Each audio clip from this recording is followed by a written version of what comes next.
Got Bandi moving all over the place. Goodness, it's Captain Cool. Someone lose a grenade? Oh yeah.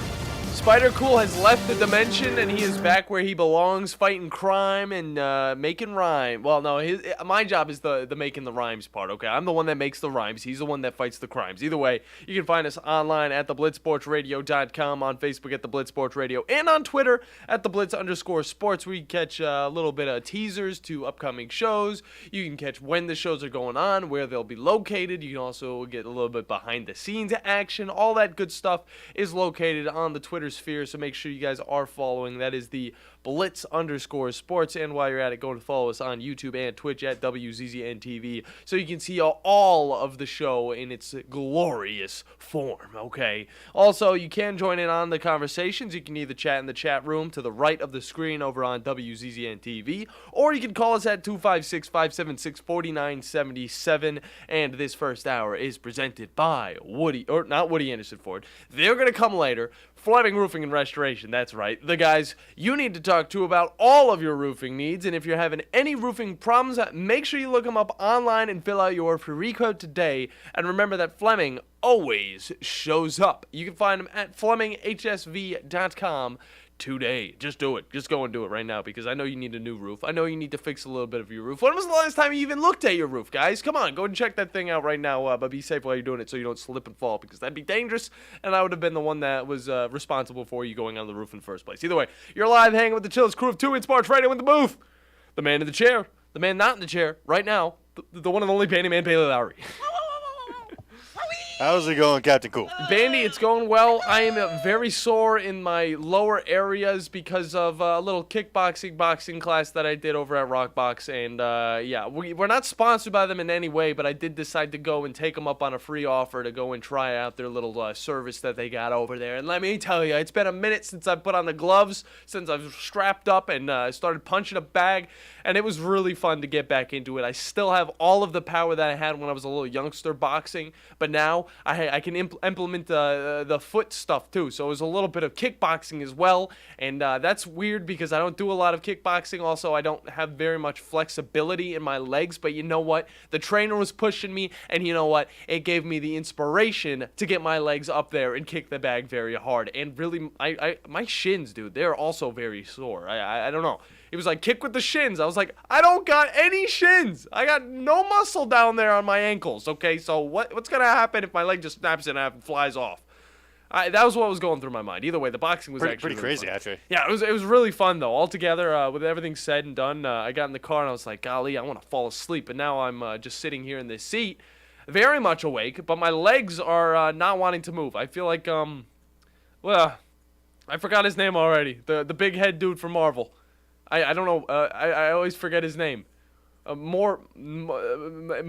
There it is. MODOK, yeah. It's MODOK. Yeah, I just feel like my legs are his right now, and they're just dangling. Either way, yeah, we got a lot to get into. We got Joe Hunk on the show today, which I can't wait to get into the conversation with him because we got a lot to talk about. We'll probably be talking about a little bit of what's going on with the Tennessee Titans. DeAndre Hopkins possibly coming to that team. They're going to be visiting with him on Sunday, so it'll be interesting to see if he'll make a return with Mike Vrabel, who, you know, Mike Vrabel coached him back when he played for the Texans. Didn't really coach him because he was a defensive coach, but still coached, you know, with him on that squad a while back. But, yeah, it's going to be interesting to see how that works out. It's also going to be interesting to see his opinions on Bryce Young being, elected to be the first quarterback on that squad. I want to see where that's all coming from. I want to see if that's the right choice. Because talking with Joe Hunk's got all the answers. He's going to let us know in depth, and he's going to give us all the extra details on that as well. But let's get into all the fun stuff, Bandi, because we got to get out of here in like 2 seconds. Either way, today is June 9th, 2023, and here's what you need to know in the sports world today. Game 3 of the Stanley Cup Finals goes to the Florida Panthers. Yes, that's right. Yeah, it was in a matchup that they needed to win to carry the momentum into Game 4 in Miami. This game, honestly, you know, it was a must-win. It needed to be a game that the Panthers were able to find success on it. Sorry, I'm stumbling my words to Friday. I'm talking faster than my mind can even handle. Okay, But, I mean, this is how I envision the Stanley Cup to go in the first place, okay? With Aiden Hill and the Bobrovsky just going at it. Just both of these guys saving almost everything that hits them. Bobrovsky was making some insane saves last night.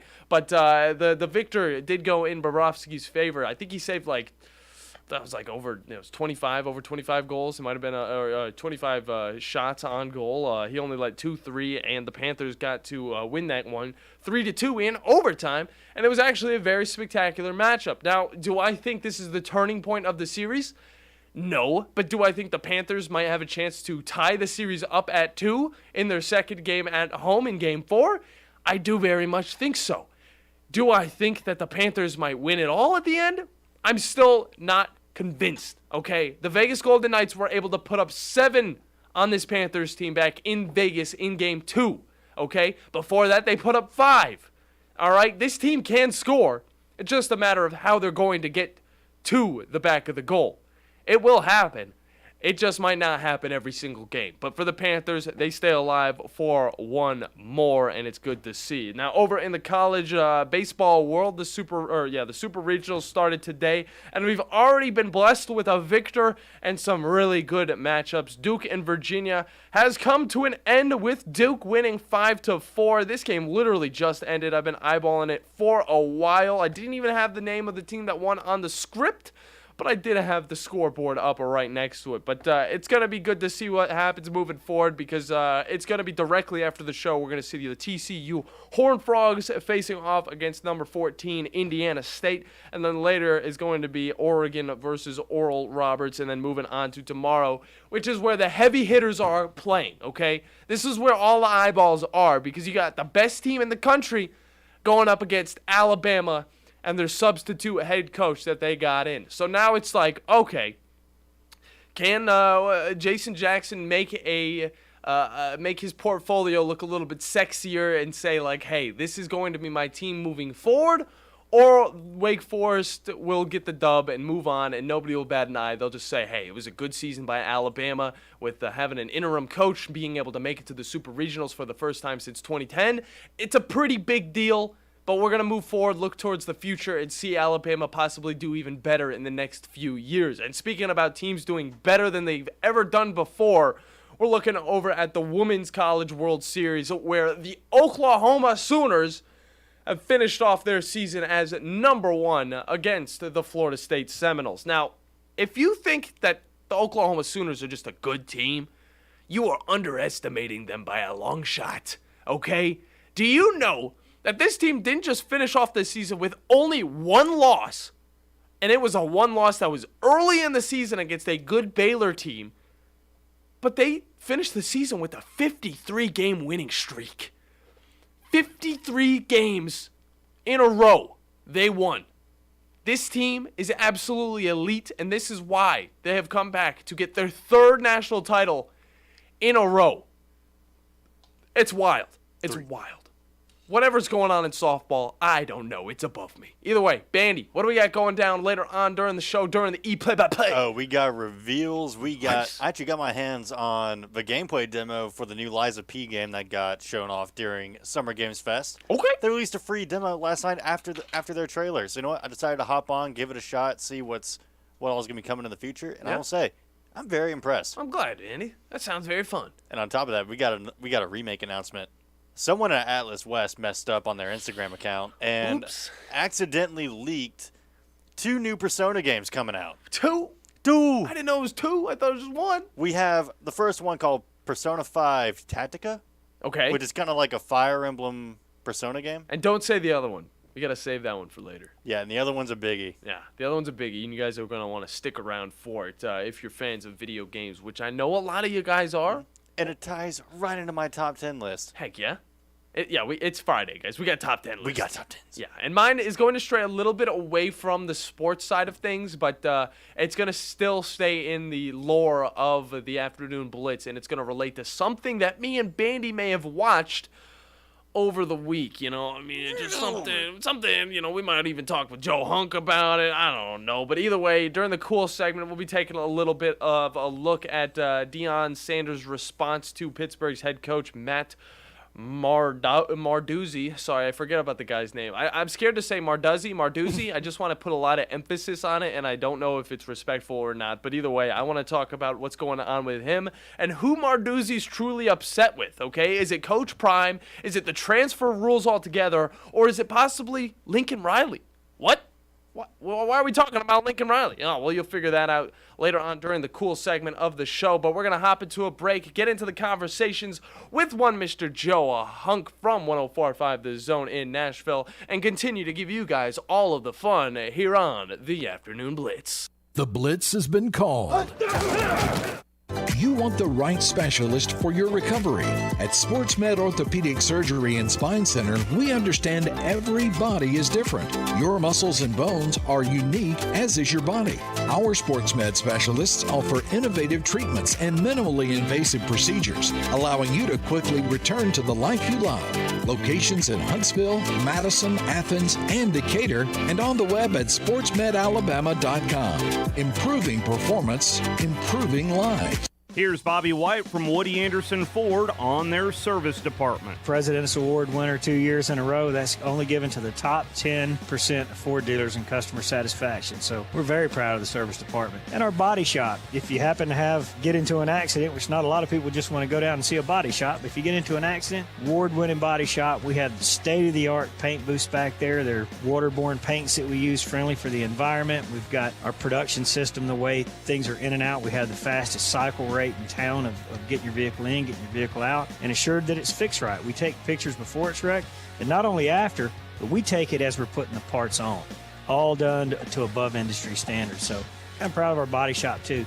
Don't forget our parts department. So if you happen to need parts, performance parts, or just parts if you're a weekend mechanic. Woody Anderson Ford, located at the corner of Jordan and Sparkman, as well as Hughes Road and Madison. You can also check out the great deals at WoodyAndersonFord.com. This is Wes Neighbors sitting here with Philip Love of not only Eagle Insulation, now he represents Eagle Companies. Eagle, through the years, have added several companies to help individuals or builders through their construction renovation process. Eagle is known to represent quality, efficiency, and professionalism. Philip, I know you do insulation, but do you do masonry? We do. Do you do grading, erosion control, and dirt hauled off? We do. Do you do after paint, which includes shower doors, mirrors, shelving blinds, and bath hardware? Yes, we do, Wes. Do you do landscaping and irrigation? Yes, we do. So basically, Eagle can help you all along your process of building your house or doing renovations. So do you do plumbing? We do not, Wes, but we can find somebody to do it. Just give them time. They'll be there. Anyway, call Eagle Insulation at 256-755-1556. Eagle saves you time. Eagle saves you money. Call Eagle today. Thanks, Wes. Tom Abraham here from my friend Brian Hamaker and his team at North Alabama Mortgage. Look, buying a home is the biggest purchase you will make in your life, and it can be a bit intimidating, so you want people that can help walk you through the mortgage process and get you the best deal possible. That's what North Alabama Mortgage does, and they do it in Alabama, Tennessee, and Florida, from first-time purchases to refis, conventional, VA, FHA, and USDA loans. They have the solution at North Alabama Mortgage. Visit NorthAlabamaMortgage.com to learn more. That's NorthAlabamaMortgage.com. What's better than Valley Equipment Rental? 2 Valley Equipment Rentals, and that's just what we have now. The original on the South Memorial Parkway between Drake and Airport Road, and their second location on North Memorial Parkway just north of Winchester Road. Valley Equipment is locally owned and has more skid steers, excavators, and lifts than anyone in the area, plus all the small tools that you need to get the job done like a pro. And if you are a pro, you need to check out the new North location now because Valley Equipment has what you need. Learn more at valleyequipmentrents.com. The Blitz has been called.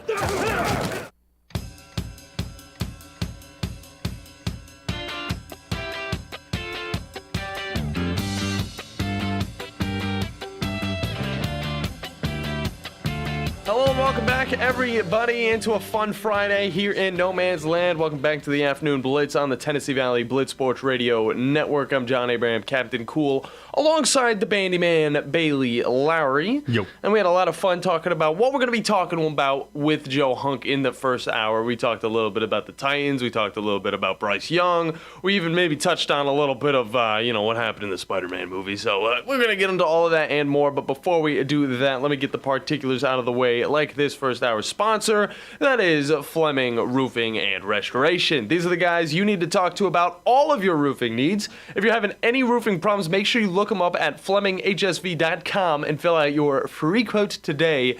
And remember that Fleming always shows up. Doesn't matter if it's a small fix or a complete restoration of that roof. You need to make sure it is looking good, especially in the Tennessee Valley. Now, to keep the man waiting no longer, because we got to get into this conversation, the one Mr. Joe Hunk from 104.5 The Zone in Nashville. Joe, how are you doing today, buddy?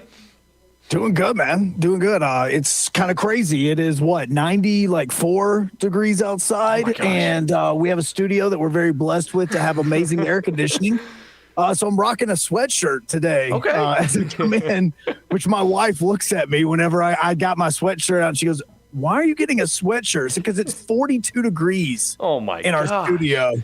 Not really 42. That'd be bad for equipment. Yeah. But it's 42 degrees, and so I've got a sweatshirt on because I get a little cold, man. I tried to rock a T-shirt earlier this week, and nipples could cut glass, man. It's freezing cold. No, we totally understand it. And, I mean, it's something that goes, year-round. People don't understand that a lot of these radio studios or even the TV studios, I mean, you got to keep them cold. I mean, they can't be warm. It'll ruin the equipment. They can't be too cold. All you do is just tell by your hair. I mean, yours is white because it's so cold. Exactly. And it doesn't help that we have the cool segment, which cools everything down. But we're going to wait until the 3 o'clock hour to get into all of that cool stuff. But I want to stick on some of the kind of cool stuff with you, because there's a lot of stuff going around with the Tennessee Titans, and obviously going into last year, the year before that even, their wide receiver position was a little bit, I'd say, finicky, okay? They did have A.J. Brown. They traded him during the draft, and then they moved forward and is like, oh, well, we got Derrick Henry, but nobody else. This year, they're kind of eyeballing a star wide receiver who just came out of Arizona, DeAndre Hopkins. He's eyeballing Mike Vrabel and the Titans. He has a little history with the Titans, or with Mike Vrabel. And now looking forward, they're meeting this weekend. What can we expect out of this? And is there a possibility that one Mr. DeAndre Hopkins might be a Tennessee Titan going into next season? First, I want to know why you're thinking about Michael Vick as much as you are. I'm sorry. He's always on my mind. Okay, it's kind of concerning.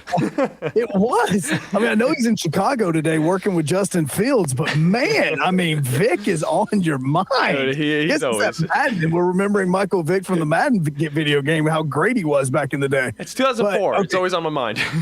Yeah. Okay. So you ask about DeAndre Hopkins. Yeah. All right, DeAndre Hopkins. The fear with him is that this would be a Julio 2.0. Yeah. That's the fear, is you're getting a guy who historically has been one of the best wide receivers in the NFL. Mm-hmm. He's played for some good Texans teams. He's made it to the playoffs with the Texans. He goes to Arizona. I think that they may have made the playoffs one year while he was there. Yeah. But he hasn't ever been on an amazing football team. No. So there's two teams that right now he's connected to. The Tennessee Titans, because he's going to be meeting with them this week or starting on Sunday in next week. Yeah. And then you've got the New England Patriots. Mm-hmm. Okay, well, if you're putting those two teams side by side, Tennessee should win that argument when it comes to those two, okay? DeAndre Hopkins comes into Tennessee, he's automatically wide receiver one. He just is. Now, it's not because he's wide receiver one because the wide receivers suck. That does happen to do with it. But the other part is that Treylon Burks right now, he is a wide receiver one, but it's kind of like you write the one and then you put the question mark behind it because he's obviously wide receiver one on this Titans team, but is he a wide receiver one? And he's the whole comparison ever since, and I'm not joking, go all the way back to before Treylon Burks was a Tennessee Titan, before he worked out at the combine, before he did his pro day, while he was at Arkansas, he continued to get compared to A.J. Brown. He has always been compared to A.J. Brown when looking at the type of receiver he is. Yeah. He's going to eventually become that because we've already seen in the offseason how hard he's worked. Last season, when he got here, he talked about the not being able to breathe. He was talking about how tough it was and how, getting used to the atmosphere and the weather in Nashville, the humidity and all of that sort of stuff. And that just kind of took him by surprise. This offseason, he stayed in Nashville. He didn't go back to Arkansas. He didn't go back to Texas. He didn't go anywhere else. He stayed and worked out at the facility all offseason long, and he's going to continue to do so all the way through training camp. So he is becoming wide receiver 1. Yeah. The only problem with this, and this happens a lot of times in a lot of jobs, you can become wide receiver 1, but you still would like to have somebody to learn from. And I think that there's still a part of Traylon that would love to have a wide receiver in the wide receiver room that he can look for. That Matthew McConaughey, hey, I'm trying to be this guy in 5 years, and that guy. He wants to find that person that he can strive to be better than. And right now he's walking into a wide receiver room where he's already the number 1 guy, but he still needs to learn how to play the position. And I still want him to learn more going forth. And I think he does need some sort of quote unquote mentorship from a DeAndre Hopkins, but don't get that wrong, because DeAndre Hopkins can still put up 1,000 yards receiving. I mean, he only played in 9 games last year, and he was averaging almost 80 yards a game. He was pretty insane. And this was also getting passes from not just Kyler Murray, but Colt McCoy. The best quarterback ever. Those were the quarterbacks throwing him passes last year. Okay? And he still was about maybe 2 games away from having 1,000-yard receiving year. Yeah. He's still a good wide receiver. He may only have 2 years left in him. He may only have 3 years left in him. But getting a DeAndre Hopkins for 2 or 3 years and then Traylon Burks being towards the end of his contract, you can get rid of DeAndre, potentially trade him, potentially, just let him go off because he wants to retire. And then Traylon Burks becomes your true wide receiver 1. You put Burks and Hopkins on the same field along with Derrick Henry, and do not put Tajay Spears in on this, because he's going to be a huge part of this offense. He is. You put all those together along with Chig, okay, now you've got some weapons. Yeah. Now you can do something and get down the field. Yeah, and looking at players making their approach as the number 1s so a little sooner than we thought was over in the Panthers. They put up Bryce Young, made him the first QB on that team as well, he was behind Andy Dalton. But, I mean, for a guy like him to be number 1 right off the bat, I mean, he does have that mentorship, but he's going to be starting the game off right on the field. And it's something that, I don't know, I have mixed feelings about, because we've seen QBs succeed in the past. We've seen them kind of fail. But he has that guy on his shoulder that's helping him out the entire way. But do you think the Panthers maybe have given it to him a little too early, or do you think it's the right move for them moving forward? Because, of course, Bryce Young has to be better than Andy Dalton, right? Yes, I'm actually shocked that Matt Corral is not in front of Andy Dalton. I mean, seriously, anybody is better than Andy Dalton. Yeah. It's no doubt that you're going to be better than Andy Dalton. I think this isn't just so much about a Bryce Young situation. I think this is about how much talent the Panthers have brought into this team and added to this team in the offseason, because they did draft Bryce Young, and yes, that was their big well. They also brought in a Miles Sanders who had over 1,000 yards rushing last year. Yeah. You bring in an Adam Thielen, which is a traditional slot wide receiver that can definitely get down the field. DJ Chark is another wide receiver that they have brought in that has had good seasons, even in Detroit when he was playing. He had good seasons in Jacksonville. So you have those players that you've also brought into this offense. You want them to have the chemistry with them, with a Hayden Hurst, with a Chuba Hubbard. You want all of those to be able to go ahead and start working on the chemistry. Because, look, when we were looking at the schedule this season for the Titans, and this is going to be one of the teams that the Titans faced, there were 3 teams I was wanting to see how early the Tennessee Titans would play them. The Colts, the Texans, and the Panthers. Because all 3 of those drafted quarterbacks high in the draft. The biggest thing about drafting a quarterback high in the draft and then getting him to start week 1 or week 2 is they're not going to be comfortable in the offense for about a month. It's going to be about October, beginning of November, when you really start to see, okay, I think we've got something here. Now, they may be able to put up fantasy points, but actually controlling and understanding the system. That is what Frank Wright is trying to do right now, is he's trying to get their ones together so that they have that chemistry leaving mandatory minicamp. And if the Panthers have an OTA afterwards, which I know the Titans do next week, then they can go ahead and continue working on that so that when they get into training camp, Bryce Young isn't taking his first snaps as QB1. Yeah, and I like the approach from that point of view for sure. But you also have to think about maybe you're throwing him a little too early. It's the similar thing that happened with, and I know this is not the same at all, but Desmond Ridder for the Atlanta Falcons, he came in on like the fourth game of the season, and he was fine at times, but it does feel like he was put in there too early to really have that time to grow behind Marcus Mariota, and they are a similar style of quarterback, whereas Andy Dalton and Bryce Young are totally different, but still, it's a young quarterback gonna get that first team position right off the bat. It always adds a little bit of scare. But going, hold on, let me add some because I said something wrong and I wanted to make sure. Yeah, go for it. The Panthers are actually in OTAs this week. Okay. So all NFL teams have different schedules. Yeah. But the Panthers are in OTAs. Their mandatory mini camp is next week. See, the Titans did it differently, where mandatory mini camp is this week, OTAs is next week. So they are all practicing, but next week is when everybody's going to be in-house. Exactly. That's where, yes, if you are on this Panthers team, this is the mini camp that you have to be at. Yeah. Now, Ridder, that you were saying on the other hand, who in heaven's name does he have to throw to? They put a wide receiver at the running back position. Let's be honest about this, okay? I know now they have a good running back from Texas and Bijan Robinson. I know they have that now. I know that they have Kyle Pitts, but Drake London is still going to have to develop into a wide receiver one. And right now he's pretty much is that guy. Yeah. The one guy that the Falcons have this year that they didn't have last year that I really wanted to be a Titan is Matt Collins. I love Matt Collins. Really? You don't know much about him. He's going to fall under the depth chart as probably like a wide receiver 2, wide receiver 3. But Matt Collins on the Raiders was playing wide receiver. He was on special teams. He was on kick return, punt return. He was playing every position imaginable for the Raiders, and he was making a difference every single time.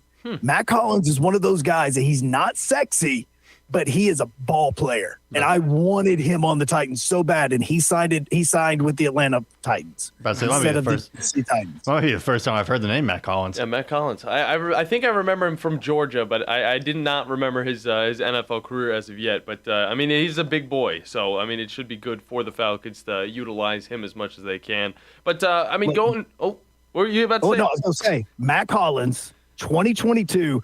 Look, it may have to do with the fact that if you go back and watch the Titans games last year, he had 158 yards receiving and a touchdown. Okay. He had 64 yards receiving against New Orleans. The guy had almost 700 yards receiving last year and 4 touchdowns. Oh, I mean, I'm telling you, watch for Matt Collins, okay? Because if Drake London is going to be your wide receiver 1 outside of Kyle Pitts, who's really your wide receiver 1, Matt Collins. I promise you, that guy right there is going to make a difference on that Falcons team. Good stuff from Joe Hunk from 104.5 The Zone over in Nashville. And speaking of Nashville, I kind of want to go back to the minicamp for the Tennessee Titans. I mean, just like what have we seen from this team? Because, I mean, you're in the area. You're hearing a little bit more of what's going on. It's open to the media. I mean, just tell us a little bit of what Mike Vrabel's cooking up in Nashville. He's letting us know that Kevin Byard's actually in the building, yes, which sir. is something. I mean, that's the biggest thing, because the question was, all right, well, who's going to be in the building? Who's not? Is Kevin Byard going to be at minicamp? Is he not?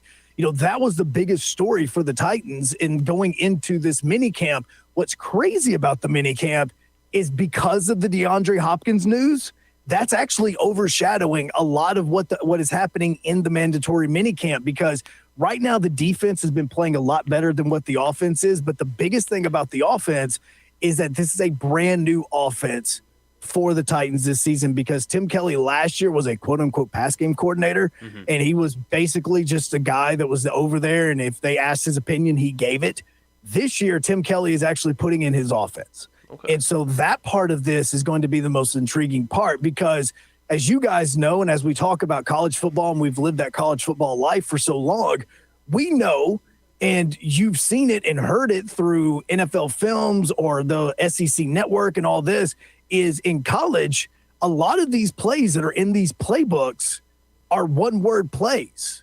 Like the most famous play in Kansas City Chiefs history is called WASP. Like it's not, wide receiver left, AZQ, single back, double slot. Like it's not one of those long 15-word plays. It's called WASP. I didn't know The Titans, underneath Todd Downing, was doing the big, long 15 and 16-word play calls. So under Tim Kelly, the biggest difference that we're seeing for them that a lot of the players have talked about is the verbiage for the play is now one word. So now if you hear somebody say butter, just threw out a word. If you say butter, then everybody knows what butter is and what that play is and what the formation is and what you do on that play. That way, that whenever you get into a huddle, or if you choose not to huddle and you're all running up to the line and Tannehill goes butter, everybody knows what to get into instead of having to listen to a 15-word play. Yeah. That's one of the biggest differences that we've heard about this offense so far is that, hey, it's going to take a little bit of getting used to with the one-word play and making sure that we're all on the same page. But with the offense, that's what they're doing in 2023. Yeah. They're talking about getting to the line quicker. They're talking about getting plays off quicker. Not so much a hurry-up, no-huddle type thing or a hurry-up offense, but the ability that if they do want to go that route, they've simplified the verbiage in the offensive play calling that now they don't have to say the big, long phrase. All they've got to do is say butter or popcorn or anything like that. And I don't know why I put those two together, but I did. And those are, and that's made, oh, hey, I know what popcorn is. It's single eye formation. Running back goes in motion. We go with a slant route. Like, okay, that's our play. Okay. That's the biggest thing offensively for this team, but that's also the reason why they're a little bit further behind because they're having to learn this where the defensive side of the football is the exact same as it was last year and the previous season. So they're already a little bit ahead of what the offense should be going into the OTA next week. Yeah. And I don't know why you had to bring up butter and popcorn because now I want to get back to the movies and eat some popcorn. You know what I'm saying? Good. Like, it's for the best. real, man. It's the best. Like, my kid doesn't like butter on his popcorn. And I'm just like, bro, what? Like, we will go to a movie and I have to get him a separate thing of popcorn because I want to put butter on it and he doesn't. So I get him like a little bitty. I get me a Big Daddy. And then what happens is after I get finished eating mine and he's only ate about half of his, I pour his into mine and mix it back up and boom, I've got more butter popcorn. Does he at least put salt on it? No. What? He doesn't do any of that. Okay. He's a healthy kid. That one's not my fault. Okay. That one's my fault. Because as I try to eat healthy, salt is the biggest thing that retains water when it comes to your body. Look, trust me, if you want to lose weight, just stop eating salt. Yeah. You will drop like 10 pounds in a week if you just flush all the salt out of your body. True story. Yeah. So what we have is we have that light salted, like healthy keto friendly popcorn around the house. And so every once in a while I go like, hey, can I have some popcorn? Well, it's the healthy popcorn. So when we go to the movies, he doesn't want the butter popcorn. He doesn't want the salted popcorn, which thinking about it makes me an amazing parent. It really does. Teaching me to eat healthy. But then I'm being a bad example because I'm like, I want some extra popcorn with butter on it. And well, do you got some extra salt? Yeah, let's throw some more salt on that because this is my cheat day. Okay. And I'm going to destroy this food. Yeah, it's like good job, son. Like, good job on you for eating healthy. Go and dump the whole gallon of butter in there. You turn to him. As I also get my my Butterfinger minis out because I munch on those during the movie as well. Oh, dude. Oh, cookie dough bites. We're about to tell you about our time, okay? First off, we should probably touch on some other stuff, but you know what? I can push that off, okay? The baseball game's already going on. We can get into that later, okay? Me and Bandi go, all right? We go to the movie theater. We watch some Spider-Man, which we'll get your opinion on that in the first place, but favorite food movie theater snack that's not popcorn, like traditional. Which would you pick? All right, so this is what we do every single time that we go to a movie. This is what I do is I stop at the Walmart beforehand. Okay, this is the benefit of having kids, guys. Just gonna go ahead and let you know. Yeah. This is where having a kid is so much better than not having a kid. Okay. So I always stop at the Walmart right beforehand. I go down the candy aisle of the Walmart. I grab 3 things. Yeah. I grab peanut butter minis. Amazing. Butterfinger minis. That's how you say it. Oh, even better. Peanut butter Reese's. Okay. Wonderful. And then I also grab some peanut butter M&Ms. You know exactly. All right. I grab those 3 things. I go up front. I always get me a Diet Dr. Pepper, and then I get a Diet Pepsi for the kid, and I put it all in the bag, and I go back to the house. Once I get to the house, my son's 4, so if I'm carrying in a backpack because he may have an accident, darn, that sucks. So I go in, I put all the candy directly in the backpack. I go up, get my popcorn like I just talked to you about. Then once we get inside the theater, man, I unload all the food. Okay, I've just every bit of it. Son, here's your M&Ms. Here's your popcorn. Here's your Diet Pepsi. Here's my Diet Dr. Pepper. Here's my Butterfinger Minis. Here's the Reese's for both of us that we can both share them. Boom, set up. So you're telling me you don't have a baked potato in that setup right there? No, because I've done that a few times. Because when I was in Birmingham, there was a place called Purple Onion. All right, it is a shop that did gyros. Okay. My favorite gyro place on the face of this earth. There's multiple places in Birmingham. If you want to go, it's on 31, close to the Galleria. The other one is on 280, directly beside the Target. So what I would do is, the girl I was seeing at the time, that's exactly what we would do. She had one of those big, huge purses because for some reason girls need like a suitcase. Exactly. And we would go, we would get the gyros, we would get the fries, we would leave the drinks at the house because you can't sneak their type of drinks in because they're the fountain drinks. Yeah. And then we would go get the Diet Dr. Peppers, the Diet Pepsis, whatever we wanted to drink. Boom. Take those into the movie theater inside of our purse. We set it up. I've got my gyro. I've got my fries. I got my drink. Every bit of that. Golly. I was just going to say cookie dough bites are my favorite. And Bandi also got some cookie dough bites. He also got a big thing of popcorn. And I ended up at the end of the night eating all of the cookie dough bites almost. And you know what? I slept like a little baby. But the movie. We got to talk about the movie. Okay, Joe? You said you watched it last week or last Friday or whenever it came out, okay? And you went with your son. You said you liked it. We can give a little bit of review, okay? We have 3 people here that have all watched it now. Yes. Let's not spoil anything, but let's just talk about how amazing that movie was. Okay, so the movie itself, just letting you know, if you have not went to see it, is 2.5 hours long. So just mentally be prepared for that. Is it really? Yeah, it did not feel like 2.5 hours. I think it's 2 hours. I think the total runtime is 2 hours and 25 minutes. Without looking it up, I think it's 2 hours and 25 minutes. It flew by. I didn't want it to end. Longest American animated film ever. Really? Yes.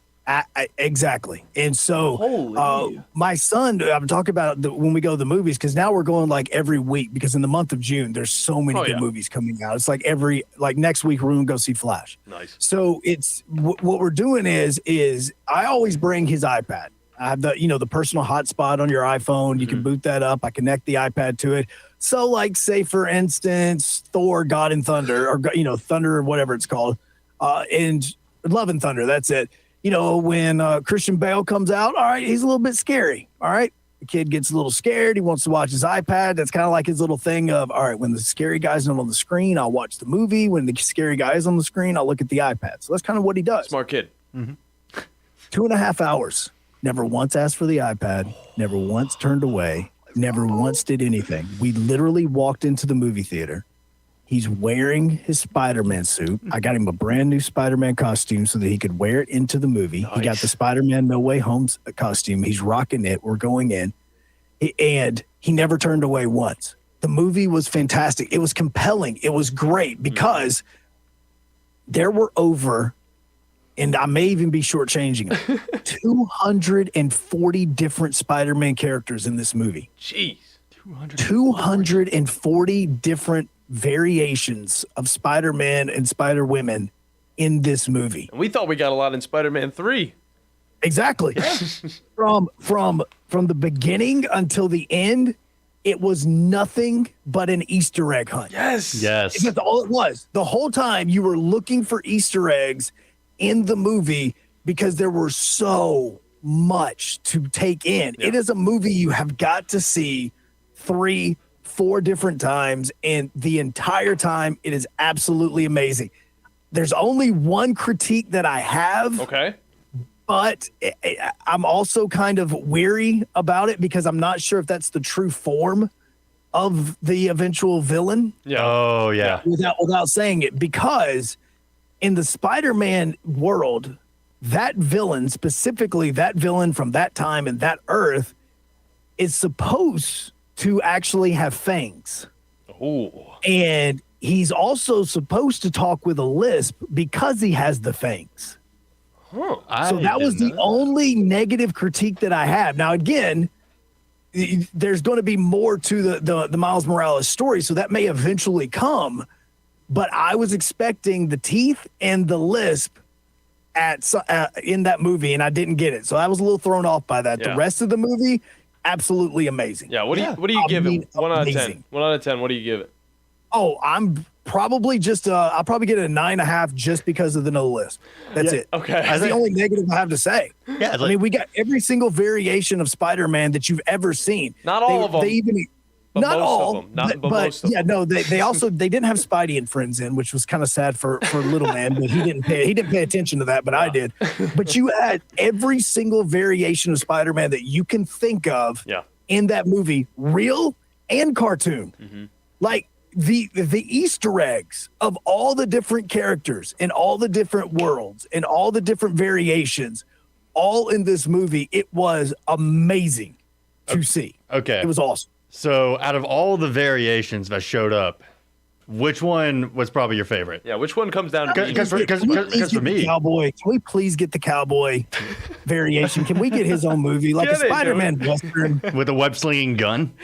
Yes, like it. And I may be combining Spider-Man because there's 240 plus of those. Yeah, but was the cowboy the dramatic one? Was that the cowboy of, hey, what's wrong with you?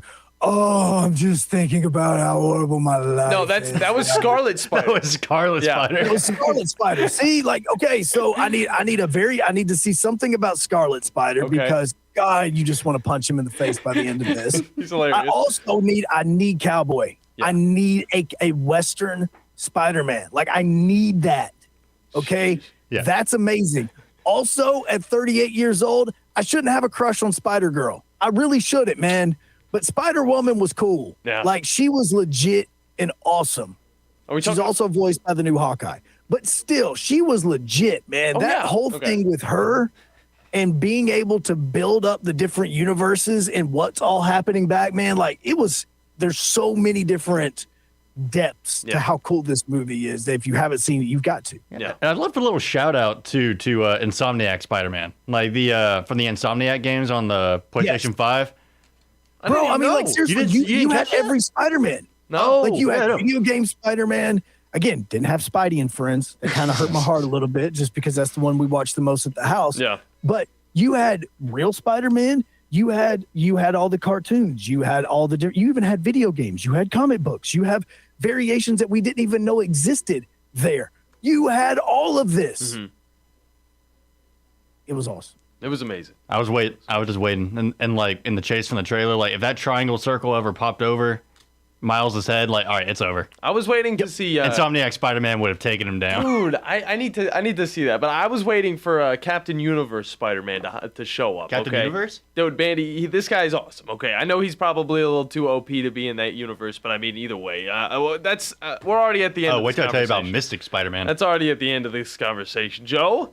I will tell you. Finish off. By the way, another fun fact about the movie. All right. That the scene where all the Spider-Men are chasing Miles Morales took 4 years for them to make. Wow. And it shows 4 years. It shows like the amount of detail and care that is just in that movie and in that series. Yeah, just amazing. Because Into the Spider-Verse, like its visuals are still really dang good. Yeah. It opened up a whole new thing that, especially adding the real variants of the Spider-Man. Like, I mean, I don't think that Tom Holland was in it anywhere, but I know that you got the other two real Spider-Man. Mm-hmm. But you saw that there's this possibility of crossovers and this not just being a one-off. Like, we saw that with What If. Like, everybody thought, oh, why am I watching this What If series? Like, this is so dumb. And then next thing you know, half of Doctor Strange's, multiverse movie was all from the What If series. Yeah. So there's a lot of you have the ability to cross over. That's what I want to see is, will Marvel do that with a lot of these characters and cross them over into Secret Invasion? Are we going to start seeing them more in Phase 5? Like what's going on? And none of us are. I applaud all of us for not being not ruining anything else about the movie. I know. That, people would only know if they went and seen it. Yeah, there also is a rumor of a live-action Miles Morales movie actually being made in the works right now. So, I mean, hey, maybe the ending to part 3 of this trilogy could lead right into that live-action movie. Well, I mean, that's, again, you saw Glover in it, and that was really cool. Yes. And that was an Easter egg going back to the Tom Holland movies where, boom, you have that, and you go, again, after you've seen the first Spider-Man Into the Spider-Verse, you start going, I piece this together and this together and this together. Doesn't he become that? And he becomes it? Like, wait, what? And so you saw that. It was like, okay, so is this something that we're eventually going to see? Like, is for some reason Loki going to be into this universe at some point in time, and Glover's going to get out because of something Loki does in the new season? And next thing you know, there's the whole thing about Miles Morales being brought into this. It's amazing to see. Is awesome. There's definitely a lot to see, and I'm going to rewatch it soon because I know my brother's going to come down here, and we're going to definitely go to the movies and watch it. But I'm rewatching it tomorrow. Heck yeah, dude. Make sure you take a look at yesterday's stream, Joe, because you might get a kick out of it. But we got to get you out of here. Let the people know where they can find you on socials and online. At Joe Hunt, we do everything on Thursdays. We've got the baseball stream, the Strike Zone that we do every single Thursday, and then. Guys, we've already started talking about it.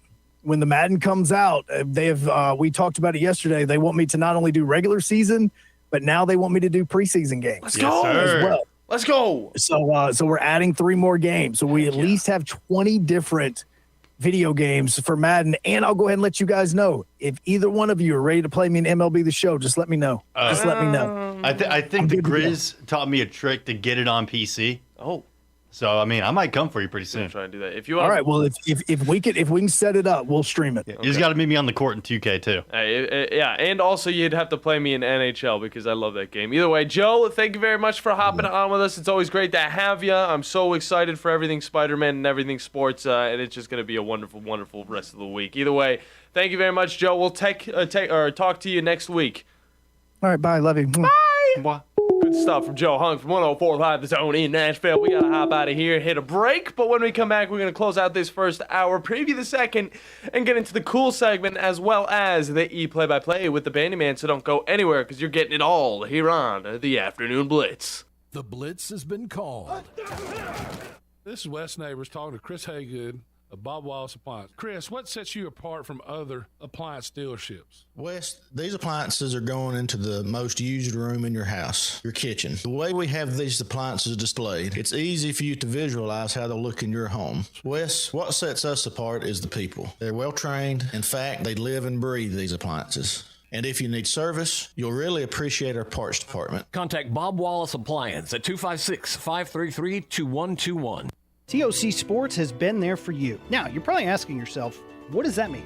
It means for more than 20 years, Alabama's largest orthopedic group has been there providing coverage and care to more schools and student athletes in the Tennessee Valley than any other group. It means whether you are the star football player, the all-region volleyball ace, or someone who hurt their knee in a weekend pickup basketball game, TOC Sports physicians are proud to have the opportunity to care for all your orthopedic needs. It means for parents, coaches, athletes, desk jockeys, or even weekend warriors, TOC Sports physicians continue to meet and exceed the orthopedic and sports medicine needs of our community. But most importantly, during these challenging times, we're here for you now and will continue to be here. So as long as there are players on the field, games to be played, and contests to be won, the orthopedic specialists from TOC Sports will be ready to help. We don't know what the future holds, but you can count on the TOC Sports team to stay committed to you so you can stay in the game. Call 256-539-2728 today and ask to see a TOC Sports physician. Check them out online, also Facebook, Twitter, and Instagram. With us today, Dr. Tracy Lowry of Best Vein Care of Huntsville. When we evaluate a patient and they indeed have significant venous disease, most third-party payers, private insurance, Medicare, require us to treat every patient conservatively at least 90 days. Conservative treatment includes increasing ambulation, elevation of the legs, and the wearing of compression stockings. It's very common for folks to come see us in March or April wanting to have their veins fixed before they go into swimsuits starting in June. When we see someone in March or April, they're going to require at least 90 days of conservative treatment before we can even go to the insurance carrier to get permission to treat their veins. So if you think you have a venous problem, now is the time to come in and get a free screening so we can determine whether or not you need something evaluated. If you have a vein problem or you think you may have a vein problem, now's the time to contact us at bestveincarehuntsville.com. Great food and the best live entertainment is what it's all about at the Furniture Factory Bar and Grill. Head to downtown Huntsville every Tuesday for karaoke on the only outdoor karaoke stage in North Alabama. Thursday night is the Valley's longest running and biggest bike night. Food and drink specials, giveaways, and live music on the patio. And the Furniture Factory menu is fully loaded with options from steaks to salads, plus a whole lot more. Featuring a weekday happy hour that starts at 3. 619 Meridian Street, downtown Huntsville, and online at FurnitureFactoryBarGrill.com. Guys, when we were 20, we never had to worry about spontaneity. And now that we've gotten older, spontaneity has been replaced with pills and injections. We're just trying to keep that intimacy, but it's taken away from spontaneity. At Advanced Life Clinic, we now offer GainsWave, which uses sound waves to non-invasively treat this issue with no need for pills or injections. Just give us a call, 256-888-9367, or check us out online, advancedlifeclinic.com. The Blitz has been called.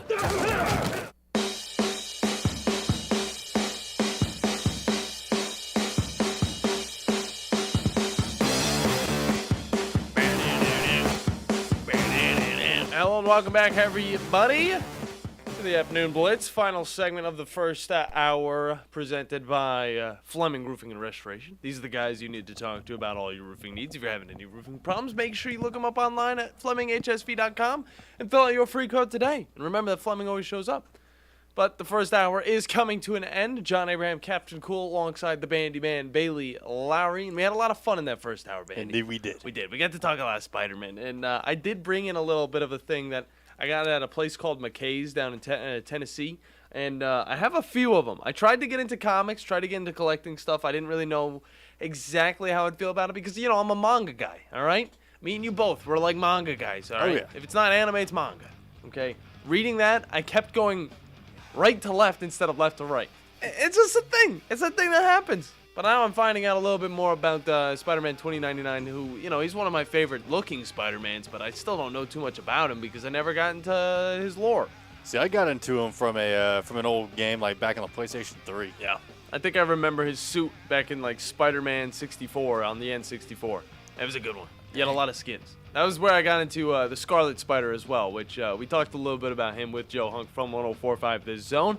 But coming up in the second hour, we got the cool segment along with the E-play-by-play. We're going to be figuring out what these reveals were that maybe came out a little too early, as well as a few cool stories, as well as me and Bandy's top 10s here on a fun Friday. So don't go anywhere, because a lot more is to come here in the second hour of the Afternoon Blitz.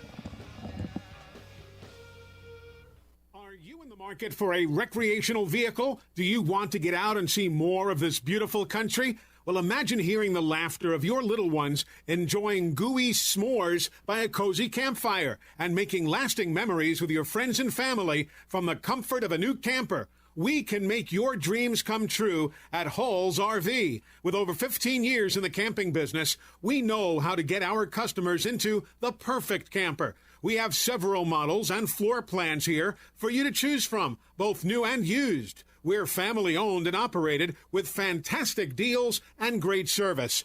Everyone wants to work with people they can trust, so come on down to Hall's RV and get the deal of a lifetime. We'll treat you right and get you on the road in the camper of your dreams. Visit us on Highway 431 in Albertville. Hall's RVs, where we sell fun. Or see us on the web at www.hallsrvsales.com. McCurry Motors is your car and van rental headquarters. You can rent the vehicle you need today. Family in town, sporting event, church function, no matter what your need, McCurry Motors has you covered with a wide selection of cars and vans available for rent. They have 12-passenger Mercedes Sprinter vans, 12-passenger Ford Transit vans, vans, 15-passenger Ford Transit vans, and 15-passenger Chevrolet Express vans. They have 2 locations, Highway 72 in Athens or Max Luther Drive in Huntsville. Do you have discomfort in your legs? Varicose veins can affect not only how your legs look, but how they feel. Symptoms of varicose veins include pain, swelling, aching, heaviness, and fatigue. Dr. Tracy Lowry of Best Vein Care of Huntsville can diagnose and treat your varicose veins with the latest minimally invasive techniques. Diagnosis and treatment is covered by most insurances. Call 256-715-7151 to schedule your free screening. Go to bestveincarehuntsville.com. There are those among us when disaster strikes and seconds count, they rush in. Where would Huntsville and America be without them? They're our military and our first responders, and at Woody Anderson Ford, we salute them. Hey folks, Bobby White back again for Woody Anderson Ford, where all military personnel and all first responders get an extra $1,000 appreciation cash on top of all other offers.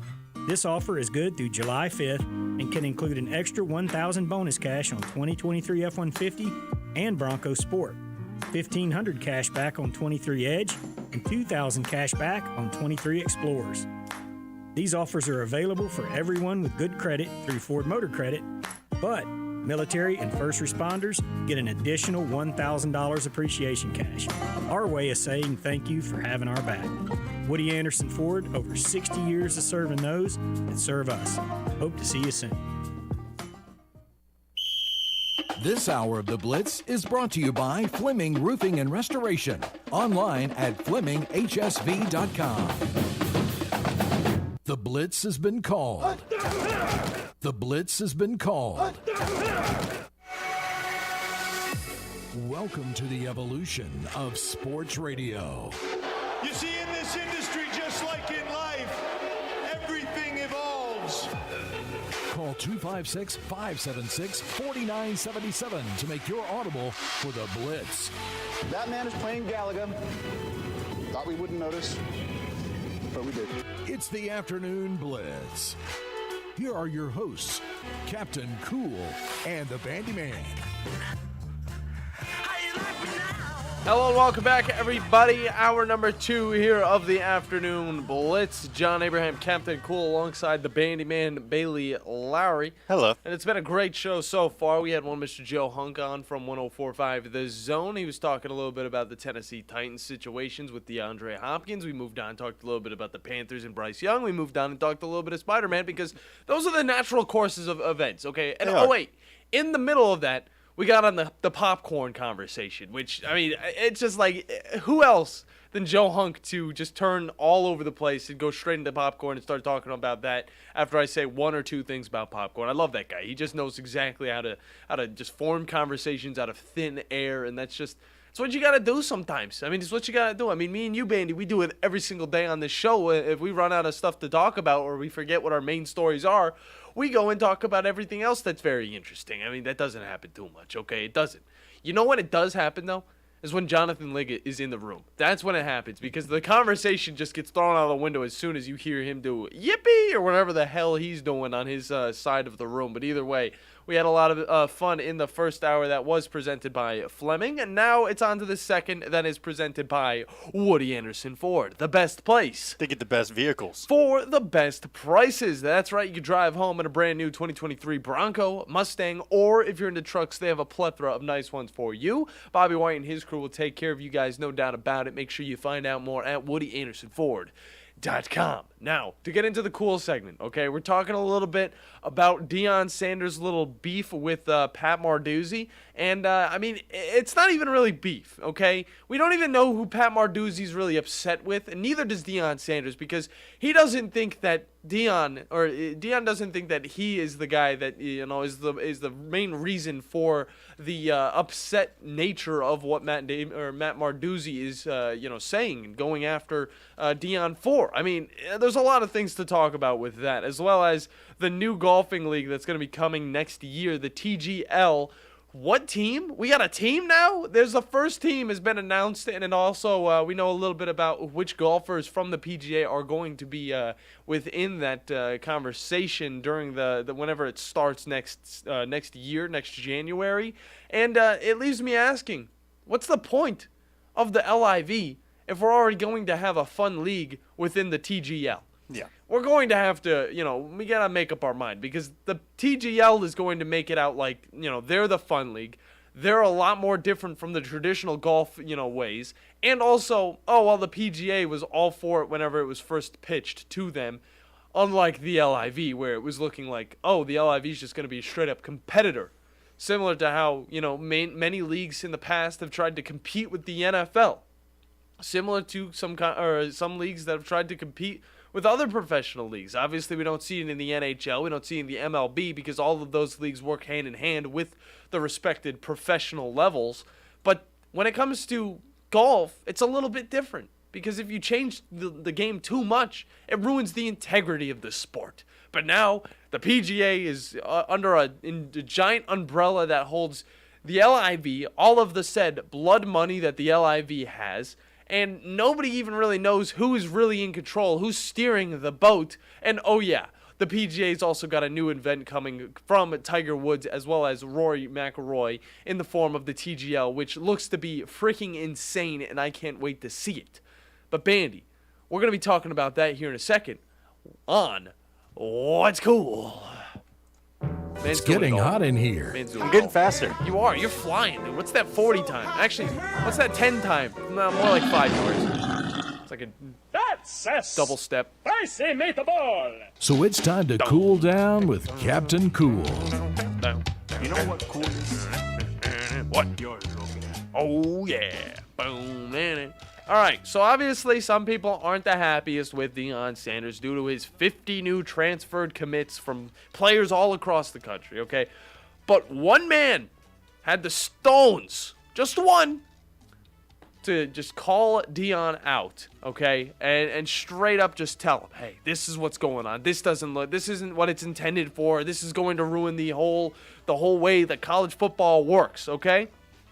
Only for Deion's factual knowledge to silence the noise. Okay, now remember last week, whenever Pat Narduzzi called out Colorado's new head coach for exploiting the transfer portal, saying that that's not exactly what it was made for. Okay, well, news finally got to Coach Prime, and all he had to say was pretty understandable, honestly, but also a little harsh. Okay, just listen to this. Okay, so he goes on to say, what was his situation when he came to Pitt? He had a different situation than me. That's how he starts it out, okay?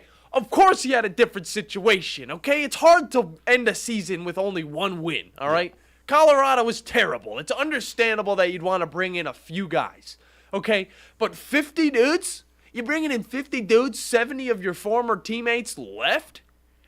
Now, that's a little excessive. I mean, even if you're just like, we won one game. Of course we had to bring in an entirely new roster and more, and get rid of even more players that a lot of them had scholarships to this Colorado team, and then some of them just didn't have the will to play, so they left on their own will. I highly doubt that they left on their own will, Deion. You were the one that told them, hey, you guys might just want to get out of here because I'm bringing in my luggage and it's Louis Vuitton.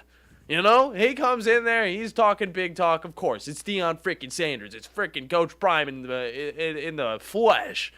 But he continues with, quote, he is not mad at me, all right? So now I'm like, now I'm a little interested. Who's he mad at? He is mad at the situation in football now that allowed his best player to leave a year ago. Okay, some pot shots. Okay, he's going after him. He's going after his past. He's saying, hey, this guy, he lost the dude last year to another dude, and he's coming after me because he didn't want to come after the other guy because then he didn't, it would have all just looked like, he was upset that a guy stole his players. Whereas Deion Sanders is just taking everybody's players, okay? And then he goes on to finish with, I don't know who he is. Okay. All right, now you're just kind of being rude. I mean, you talk about his past like you know who he is, and then you say, now, I don't know who he is. If he walked in here right now, I wouldn't know him. That's how he ends off that little conversation right there. Okay, I got to say, for Pat Narduzzi right now, I feel bad for him a little bit. He did lose one of his best players on that Pitt squad to USC's Lincoln Riley head coach, and that's why we heard in the earlier segment of this show that that's who Narduzzi's upset with in the first place, but he couldn't say it back then because it was only one of his players. Okay, you move forward, he never had a good time with this transfer thing, okay? All of the players leaving all left and right, and now he sees that Coach Prime is doing it the most, seeing that he's having a very successful time with it too, because it's Deion freaking Sanders, and he can't do that just with his image alone, let alone his past as a Jackson State head coach. I mean, the guy saw success there. You're going to want to have a successful coach as your head coach, and now, if you go and play for Coach Prime, you're going to be talked about. You're going to be looked at under a microscope. There's a reason that people are going to this guy, because everybody else is going to this guy. Those 50, there's going to be a big number of those guys that are going to get eyes from not only just everybody around the country, some teams that they may be able to go to in the future if they're maybe a junior or even a sophomore, but also the scouts, okay?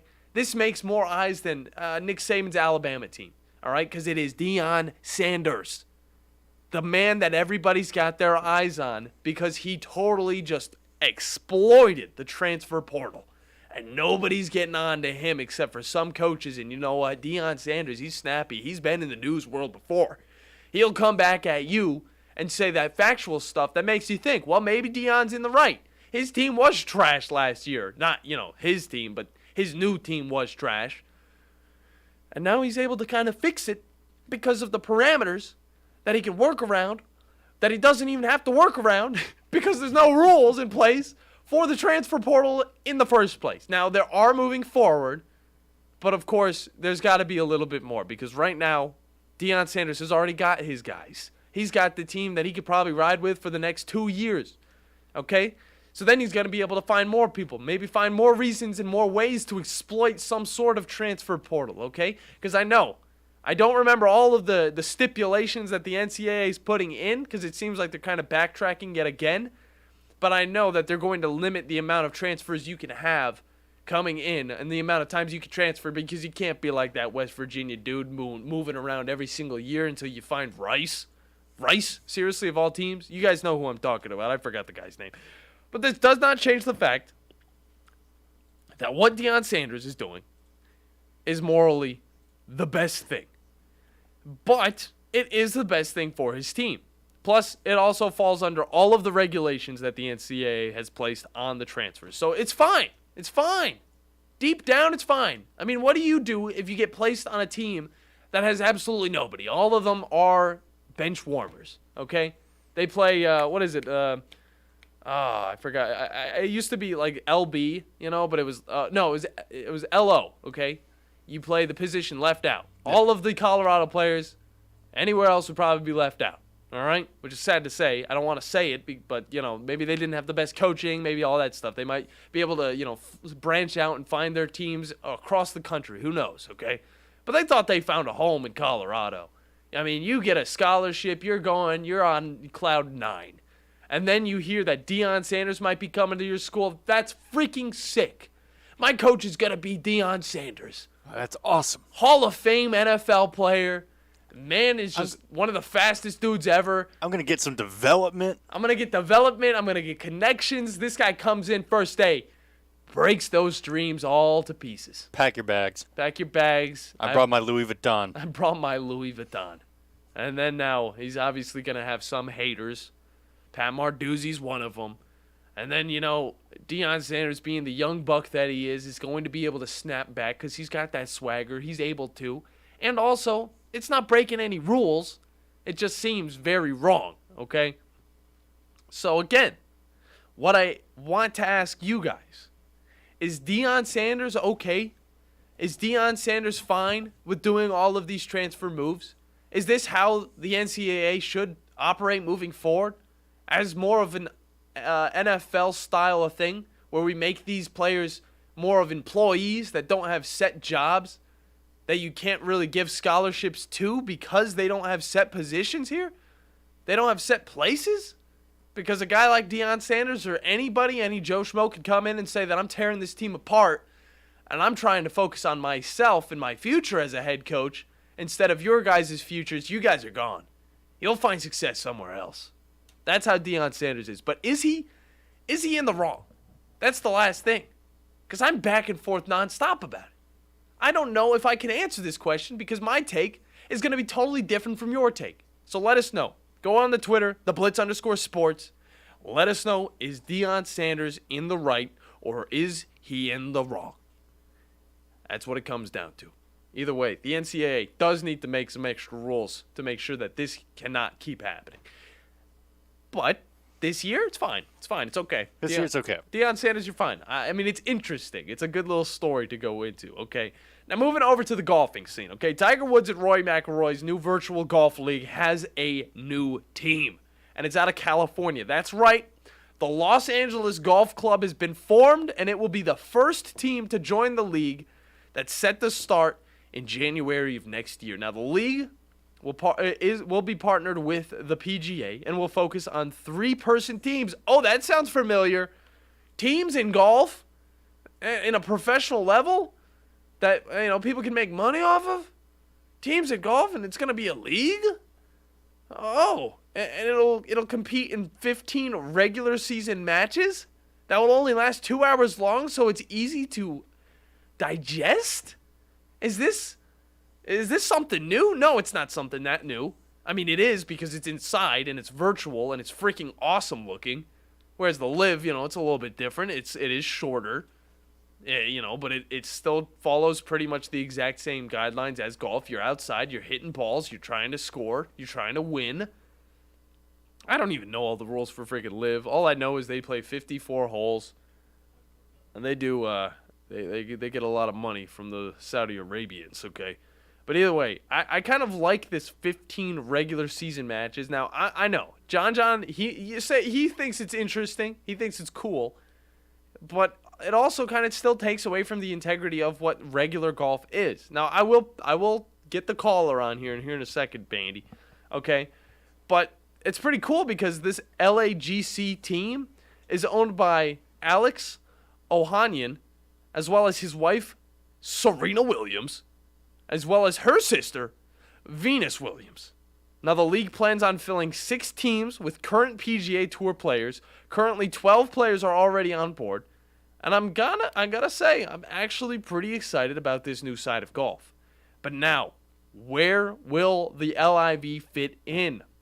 I feel like the TGL is going to change the game even more, but now they have the support of the PGA instead of, the LIV just now getting under that umbrella. Having those relationships that aren't that good with the PGA players, yeah. TGL's already got the support. LIV is just coming in like a dark horse. We don't know what to do with it. Maybe just, you know what? It's a sick horse. I'd say that. It was a sick horse, and instead of putting it down, the PGA decided, we'll do everything we can to save you. And that's exactly what happened.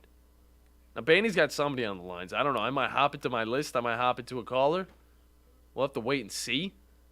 But I'm not going to break the news on what my list is just yet, but it might have something to do with some movies. And I'm not talking about sports movies. Not doing football movies. I'm not doing baseball movies. I know you guys want to see Major League or maybe Rookie of the Year. I ain't doing any of that stuff. I'm doing a little bit more of a personality list here in a sec. But let me see what Bandy's got on the line, because he's going to tell me. Okay. It's a good guess. I'm going to say Bama Brandon. Yep. We might need to. I'll fix his name. Brandon, how you doing today? Brandon?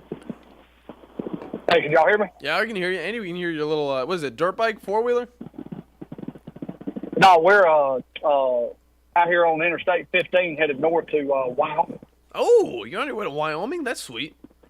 All right. Yeah, we've been all across for the last week from Vegas to Grand Canyon and Monument Valley. You name it, we've been there. Sounds fun, dude. Yeah, it's kind of. I've been seeing a couple pictures come across on my Twitter timeline. Like, has this been kind of like a spur of the moment kind of trip? About 6 to 8 months ago, we decided we were going to come out here the first 2 weeks of summer. That's awesome. And we were going to fly into Vegas. We went to the Hoover Dam, Grand Canyon, saw a couple shows in Vegas. Nice. Went saw Monument Valley sunrise. Then went to Durango, Colorado. And Rick. And then came over and last night and got into Salt Lake City. And then we're going to make the last 4 hours to Yellowstone today. Sweet. Well, I hope you're continue to be safe out there. But what do you got on your mind today? I was going to ask that I sent you this morning, the picture contest. Oh yeah. You thought we get Joe Hunk and Steve Bolton involved in that? Dude, I'm I telling know you. we can all beat Steve. I'm telling you, okay? So you made a good point. It's like, who can make the best looking person, okay? But also, if me, Bandi, we all just put our pictures into those AI, systems, which I don't know if I fully trust them. Nobody knows. I flat out just hate them. He just hates them. I mean, they're a little hit or miss, but I want to see who would be the prettiest woman. And I know it's a weird one to think about, but still, I think that'd be a pretty funny thing. I think for some reason I just think Joe Hunk's going to beat us all. I don't know why, but I just think he might get it. I don't know. I feel like he'd look like one of my ex-girlfriends, and I don't like the thought of that. Oh yeah, that's never good. No. And so y'all said that one of those scenes in that Spider-Man movie, my son was listening to y'all. Okay. He picked his interest. Yeah.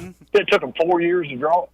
Yeah, it took like the chase scene with all the Spider-Mans chasing Miles throughout the whole Spider-Man hub took 4 years to animate. Yeah, they had to animate it. It was CG, and it was absolutely crazy. The amount of different Spider-Man cameos that were in it, the amount of area, the ground that they covered within it. It was some of the most adrenaline moments I've ever had inside of a movie theater. I'm gonna be honest. All the different set pieces they were running through as well. I can't imagine how much time that took. It was insane.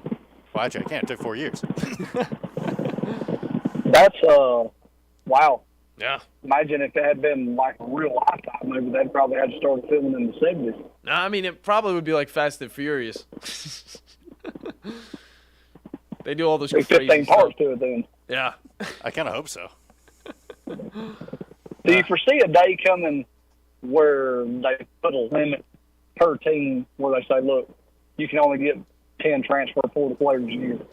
I don't think it's going to come to that. What I think is going to happen is players are going to be kind of limited yet again on how many times they can transfer, or if they can transfer at any time, they need to be out 3 or 4 games, so it'll kind of keep them away instead of you transfer and you're out for that entire next season, Or you have to have this certain amount of credits or something, or this amount of time has passed. All right, you've been playing for 2 years, now you can hit the transfer portal. Yeah. That's 50 players. 50 players, dude. And that's over twice the amount you can get that you can sign in 2 recruiting cycles. That's what I'm saying. I think rebuild is an understatement here for Colorado. Yeah. 70 players left. 70 players left the team after what happened. Full-on replacement. Yeah. I don't know who would stay. I don't blame him after what he come in and told them. He told everybody to get out. He said, get out. It's a mentality that coaches have sometimes where it's I'm going to push it, but it was almost like it wasn't to the point where if they even tried that they'd get a position, because I feel like him bringing in all of these guys from all over the country, I mean, it's just there's no chance. But I don't know. I want to know who the players are that stayed, honestly. That would be a good question to see how many stayed and where they were. Were they seniors? Were they juniors? Was there any walk-ons that stayed? Yeah. Anything that he had. Yeah, I'll look into it, and I'll let you guys know next time I have the information on it. It's just there's so many people being moved around right now in college football altogether that it's tough to really keep up with. But we're going to make sure we got it for you, Brandon. But I got to get into this list real quick because I'm going to speed run it. All right, well, gentlemen, roll tide, and if I manage to jump on a buffalo's back, I'll send y'all a video. Oh, my gosh. Oh, please. yes, sir. Please. All right, thank you, Brandon. Have fun. Be safe. Take pictures of you riding buffalo. See. Roll Tide. That's probably the opposite of being safe, is trying to ride a buffalo. I'm pretty sure those things are extremely aggressive. But either way, I got to get into my list, guys. They are huge. I'm going to speed run through this because I know I've seen all of them except for probably 2 or 3 because they're random ones. But I'm going to be ranking all of the Spider-Man movies ever. I'm going to do a top 13 Spider-Man movies. And yeah, you're 13 of them. I didn't know about that. Well, you know what? There's been a lot. 13 Italian Spider-Man. Now, the other day, this is a movie, okay? There is an actual thing called Italian Spider-Man. Now, it's unlicensed, but still, it has a pretty catchy theme song where it's just Italian Spider-Man over and over and over again for the 3 minutes. Bandi, if you had me on Instagram, you would see on my story that I posted a picture. I did see that. but it had the Italian Spider-Man theme song instead of the classic TV show theme song. So, yeah, I didn't know it existed until I saw that there's a theme song for it. Never watched it. I was actually kind of wondering where that music was from. I didn't know that was the Italian theme for Spider-Man. Did you see it on Instagram or did you watch it on? I'll show you later. Okay, yeah. I'll show you later. Okay. Number 12, Spider-Man and sequels. This is from 1977 to 1981. Haven't watched it. There's also Japanese Spider-Man. That's number 11. Incredible. 1978. A little controversial whenever you see it because the guy's got smaller eyes, but at the same time the Japanese made this, so it can't be. Spider-Man 3. I went and I saw this in films. It was my first Spider-Man I watched, and I thought it was great. Way too low. Way too low? I rewatched this year. It's not bad. It's a great movie. It's not bad. It's just, yes, the CG can be a little weird. Some of the villains can be a little iffy. Overall, I've got it over No Way Home. Yeah, overall, though, it is a great movie, and it's sick because it introduced us to the black suit Spider-Man, okay? It's got emotion, it's got comedy, it's got swagger, and it's got a little bit of sadness. But overall, great movie. Love the not the PS Vita game, the Game Boy game. Spider-Man 3 on the Game Boy. A great game right there. Number 9, The Amazing Spider-Man 2. You got to be kidding me. I like this one better than the first one, okay? I don't know what people are thinking putting this one so, so high up here, so far down here. He's going down into his little thing. The Amazing Spider-Man wasn't bad. It had some things. Garfield peaked in No Way Home. He did do really good. I mean, but still. I remember going to this one with my family, and it was when I was first moving to Winchester, Tennessee. I watched it in the movie theater, and it was actually 2 years before I moved to Winchester, Tennessee, I believe. No, it was the year of. Yeah. No, it might have been the first one that I watched at that movie theater in Winchester. But either way, Spider-Man 2, The Amazing Spider-Man 2, not as bad as people think. Very emotional, made me cry in the theaters. One of the only movies. Number 8, The Amazing Spider-Man from 2012. This is with the sunglasses as his visor. It was, he kind of looked cool. It was Andrew Garfield's movies. Spider-Man Far From Home, number 7. That's the one with Mysterio, right? This is the one with Mysterio. Okay. This one was pretty good. I like this one better than the first Tom Holland Spider-Man. I did too. I like Jake Gyllenhaal. Yeah, but I didn't like it as much as the third Spider-Man, which is crazy to think that this movie came out and then the other one came out like only a few years after. Like it was literally just such a short amount of time, and we didn't even think we were going to get any more because, Sony was being all, this is our license, this isn't Marvel, we can't keep this going, you're not paying us correctly. Screw them. I love Sony though. They did a great job with the new one. Number 6, Spider-Man Homecoming. 2017. This one was all right. A little bit of a snooze fest if you try to rewatch it a few times, but overall, pretty good because it was coming off of Civil War whenever we first saw Tom Holland as Spider-Man, and it was a decent little film. Number 5, Spider-Man No Way Home. Did you say that you liked Spider-Man 3 more than No Way Home? Yes. Really? Yes. The main reason why No Way Home was so great was because of the 3 Spider-Mans. Look, that was wonderful. No Way Home is a great Spider-Man movie when you watch it for the first time. Yeah. When you rewatch it, it's terrible. It's not as bad as you think. It is bad. It is bad. What do you have? What are your gripes? I hate I hate the moments where they planned to have like the audience stop and cheer in the theater. It's a little awkward when you're watching it the second time, not in movie theater. I hate it on rewatch because they hold for so long, especially on Garfield when you're which Spider-Man is gonna be? He's like, hey, guys, I'm Andrew Garfield. And then everybody waits. And then it's like, woo! Yeah. It doesn't happen, though, if we're watching it on, Disney Plus all by ourselves, eating cheese puffs at the homes. Yeah. Number 4 is Spider-Man, the original. Oh, my gosh, what can I say? It was just wonderful. We got to love everything about this stuff. Sam Raimi did some great stuff whenever. I mean, there's a feeling about these movies. They may not be the best when it comes to, comparing them to the newer ones or even some of the animated ones, but they are still such a vibe to watch, and they're very nostalgic, and they just have the feels. First intro to J. Jonah Jameson as yes. I'm saying his name You're as saying it backward, yeah. J.K. Simmons as J. Jonah Jameson. And that has gone on to be a meme. Number 3, Spider-Man 2. That's what do they got? What are they? Oh, okay. I see. Okay. They probably got the 2 animated ones up above it. I can see it. I see what's going on. Okay, number 2, Spider-Man Into the Spider-Verse. I will say the pacing at the beginning of it a little slow. But this movie does have some really, really good storytelling, and it's got really good pacing in the second half of it, I got to say. Great movie. And then number 1, Spider-Man Across the Spider-Verse. I mean, like, what can we say that we haven't already said? Yeah. It's a wonderful movie. We gave it a 9 out of 10. It would be better, but there's a reason for that. And you got to watch it for that reason, and you will know exactly why. When the third one comes out, this one's going to turn into a 10 right away. That's all I got to say. All right, that's the list. We got to hit a break. Thank you, Brandon, for calling in and elongating the cool segment. You always love to see it. And we're going to hop into the play-by-play when we come back here on the Afternoon Blitz. The Blitz has been called.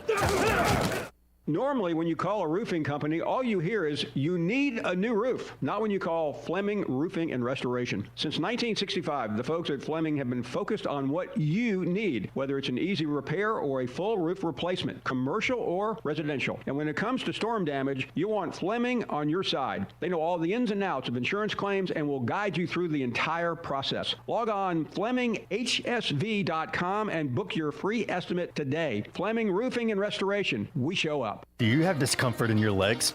Varicose veins can affect not only how your legs look, but how they feel. Symptoms of varicose veins include pain, swelling, aching, heaviness, and fatigue. Dr. Tracy Lowry of Best Vein Care of Huntsville can diagnose and treat your varicose veins with the latest minimally invasive techniques.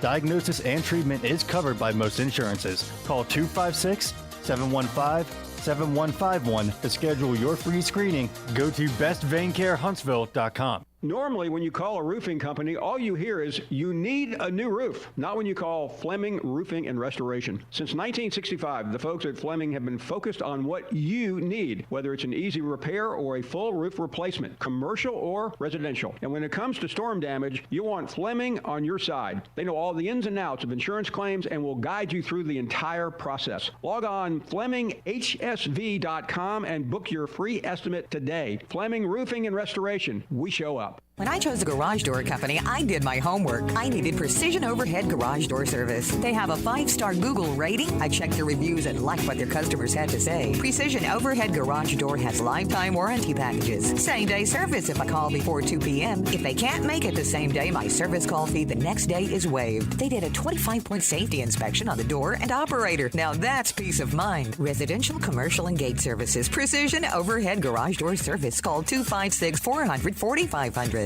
Guys, music can inspire us. Let the concert quality sound system at Zoom Indoor Cycling help push you harder than you ever thought possible.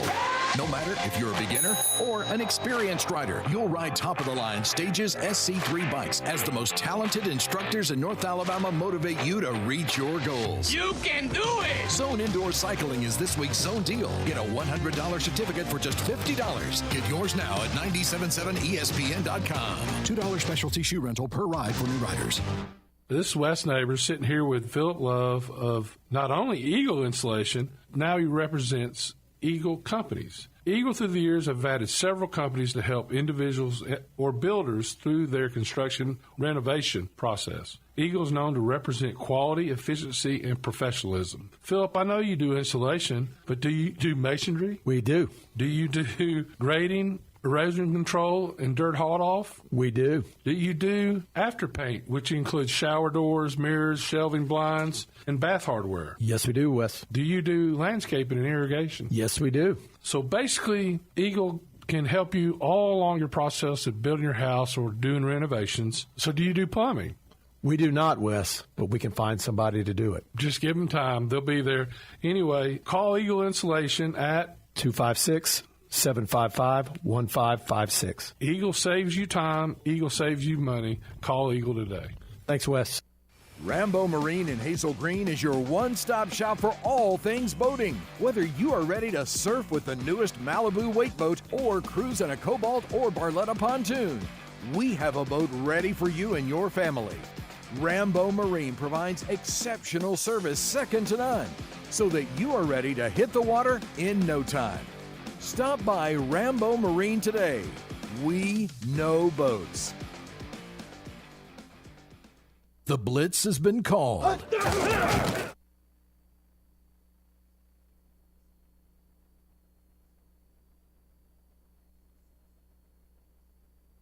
Hello. Hello and welcome in, everybody. What happened to the music? You're supposed to play it. Oh, you're talking about that one. Oh, I thought you wanted to hit it at the beginning of your thing. Okay, well, there you go. I'll play it for you. Oh, I didn't have it plugged in. Bandi, what? I mean, All right, you know what? We'll roll with it until you play. Here, here, let's act like quiet, okay? Ready? All right. All right. Now, ready, Bandi, go. No, I don't have it set ready yet. All right.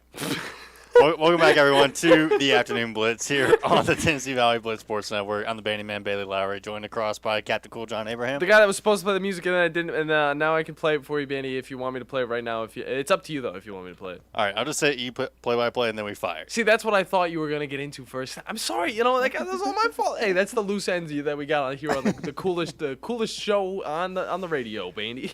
All right, but either way, we got some big news today. We got remakes being announced. Nice. We've got Nick Merck's bundle actually being pulled off the Modern Warfare 2 and Warzone 2 store. Why? Over a tweet. They just did that, though. They just put him on there. Yeah, they just put him on there. And I'm going to go through my top 10, which goes in with the reveal. That all begins here on the E play-by-play. That's right. See, that sounds a lot better. Because Persona 3 Remake is officially a thing. Someone at Atlas West messed up. Yeah.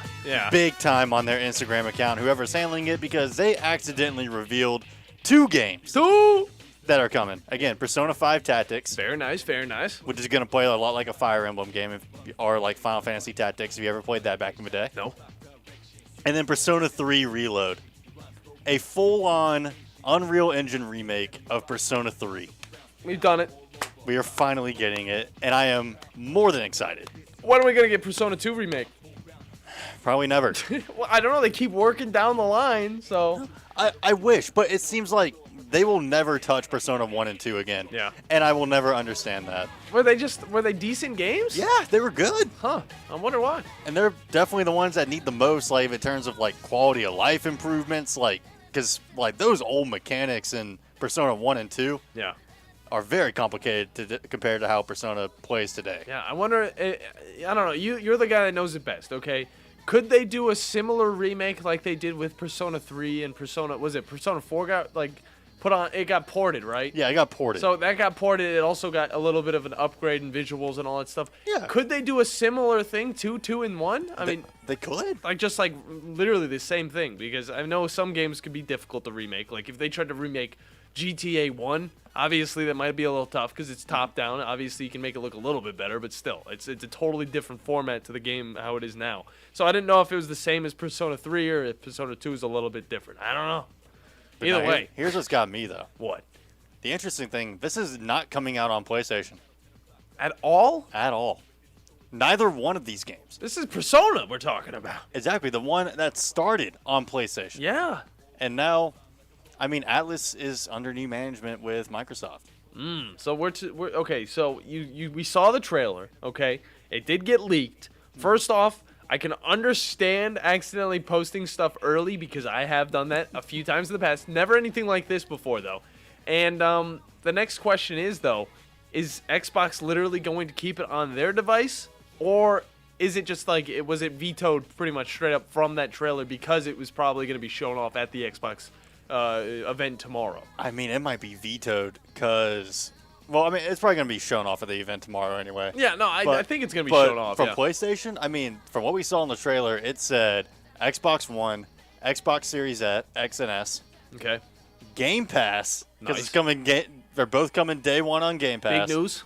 And Microsoft Windows. Okay. And no news of a Steam port, no news of a PlayStation 5 edition, or a Nintendo Switch version as well. Well, this is the thing that gets me a little bit skeptical that it's only coming on Xbox is back at the PlayStation State of Play, they were, announcing all of these games, showing off all these games. None of them had the Xbox tag or anything Microsoft or anything other than PlayStation. But then we learn out just like a little bit after the show that, all of these games, well, most of these games are coming to Xbox as well. So actually, PlayStation State of Play was kind of a fail. So, But either way, I'm super excited. Yeah. I cannot wait to get depressed again. Nice. Playing this game. I can't wait to get depressed for the first time playing this game. Everyone go out and get depressed playing Persona 3. Woo! I don't know. All seriousness, fantastic game. Hitting a story that I would say probably hits you the hardest when it comes to Persona games. Okay. Like, it'll hit you in the feels. Nice. Sure. That's what I like to hear. And it's looking to have just fantastic gameplay. Yeah. Now it'll go well with the story as well. It'll probably make you cry even more, Bandy. But before we go into a top 10. All right.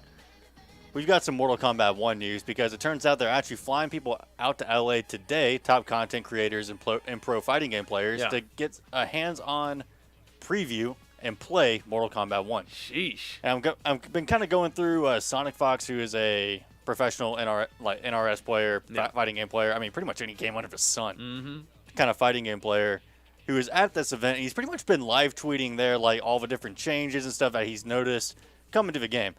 It's like noticing dash blocking is still in there. But one that caught me, the creativity, the combos, the defensive options, player expression in all caps, and visuals are just breathtaking. Nice. Literally everything I want in a fighting game. I only got 30 minutes on it, and I feel like I just played the best fighting game on the planet. What? 30 out of 10 game, cannot wait. Really? MK1 legit feels like a love letter to MK9 with how EX moves are and defensive options too. I'm super excited. That's so cool. MK1 is if they decided to make Mortal Kombat 9 a versus game, and I'm legit screaming. Let's go. Let's go. It's insane how it went from like no announcements to a little bit of teasers to it just being shown off in this awesome trailer, and now we already have gameplay, and now we already have guys playing the game. It's like coming so much quicker than Tekken 9 or Tekken 8 is, and it's insane. Ooh, armor moves just like MK9 exist as get off me tools. Thank goodness.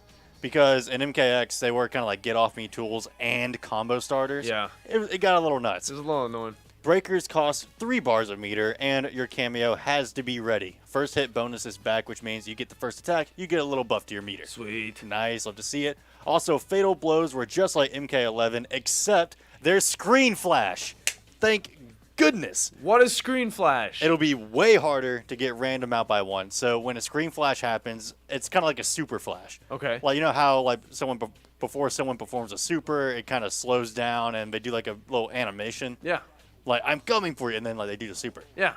Yeah. That didn't exist with Fatal Blows in Mortal Kombat 11. They just kind of happened and looked like a normal move at the startup. But not anymore. You'll actually have a chance to really react to these Fatal Blows now. Sweet. Love to see it. There you go.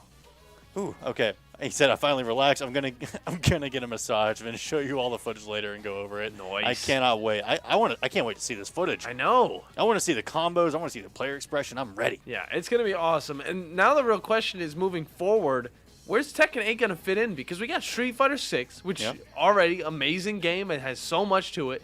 And now what we're hearing from the creators, these creators that are known to play a lot of fighting games like Sonic Fox, these guys are loving Mortal Kombat 1 and praising it like it's one of the best games ever as well. So it's like, how can Tekken 8 compete with this unless it's going to be just as good? But will that hurt them that they're having a later release date because people are already going to be playing and putting their feet deep into Street Fighter 6 as well as Mortal Kombat 1? Yeah, so you're getting those kind of big words too from a really esteemed and established player, like one of probably, if not the best NetherRealm fighting game player of all time in Sonic Fox. Yeah. Those words mean a lot. It's a lot of praise. That's a lot of praise. Yeah, good coming stuff. from a very credible source. Nice. But now on to the top 10 list. Again, Persona 3 Remake has been announced. Sweet. One of my most anticipated titles now. And so I thought it'd be a good idea. Hopped over to CBR.com. Top 10 best Persona games ranked by Metacritic. So according to their Metacritic score. And I'm going to see if it's valid or not. Let's validate this. Number 10, Persona Q2 New Cinema Labyrinth. I actually have not played this one because this was a 3DS game. Oh, gotta get it from my 3DS. Yep, but it went with like the chibi art style, and it seems like it kind of didn't really go into like kind of some of the more harder hitting story beats that like a lot of the mainline titles do. But I've heard good things about the Q games. Okay. And that the gameplay is incredibly solid, and that the story, even though it doesn't hit those darker tones, it's still good. Yeah. All right. So I mean, I have to check these out. Number 9, Persona 5 Strikers. I'm gonna see how this what other games are above this because I kind of disagree with it being this low. Which, by the way, the only game not on this list, that was number 11, which would be the honorable mention, is the original Persona game. Okay. SMT Persona on the PlayStation 1. Persona 5 Strikers took a massive gameplay shift into like Dynasty Warrior style, where you're just fighting mobs of enemies in real-time combat, as opposed to turn-based like in the traditional Persona games. Mm-hmm. And I'll say, the gameplay was good. I did like the little social aspects you had a little bit that were there, but not to the tune of mainline games. And I will say the story, one of the weaker aspects of the game, I will say. Gotcha. It kind of took me out of it with its story. But overall, I think it's held up by its gameplay. Yeah. I think the gameplay is very good and very fun in a Dynasty Warrior style with all the freedom you get with Personas and Persona abilities. That's how a lot of those games are, too, because even like the Hyrule Legends game or whatever the game is called exactly, Hyrule Warriors, that's what it was. I mean, it had really fun gameplay, but outside of that, it was a little lacking in the other areas. Persona, number 8, Persona 2 Eternal Punishment. Bandi, you know what this game is? It should not be this low. He knows. He knows. It should not be this low. Persona 2, this duology of games, because it was split into 2 parts. You had Innocent Sin as part 1 and Eternal Punishment as part 2. Okay. Part 2, I do admit, I think is a little bit is weaker than part 1, but overall it's still a fantastic story. And like the storyline you go through with Tetsuya and Maya now taking on the main character role in part 2 is really, really good. Okay. Play Persona 2. Number 7, Persona Q Shadow of the Labyrinth. This is Persona Q 1. Oh, really? Okay. Yeah. I was actually playing through this one a little bit thanks to a totally viable means, Nintendo 3DS emulation. Yeah, he knows. But it's been good. It's been good so far. Okay. I got compliments. It combines the Persona 3 and 4 cast into one main game. And I like to see all the different interactions between those 2 cast characters. Yeah. Number 6, Persona 4 Arena. There's so many games I don't know about. The Arc System Works fighting game that actually got rollback and a Steam port last year. Really? It is a good game. I wish it got more popularity in like the competitive scene, Mhm. but with more Arc Sys games out now, I mean, it's just kind of a relic of its time now. Yeah. And we need a Persona 5 Arena. Let's do it. Yeah, Let's make it happen. We need another fighting game from Persona. Number 5, Persona 3 Portable. Introduced social links to the series. I did. Yeah, that is true. Social links and the Confidant system was introduced in Persona 5, in Persona 3. Yeah. And it was on the PSP.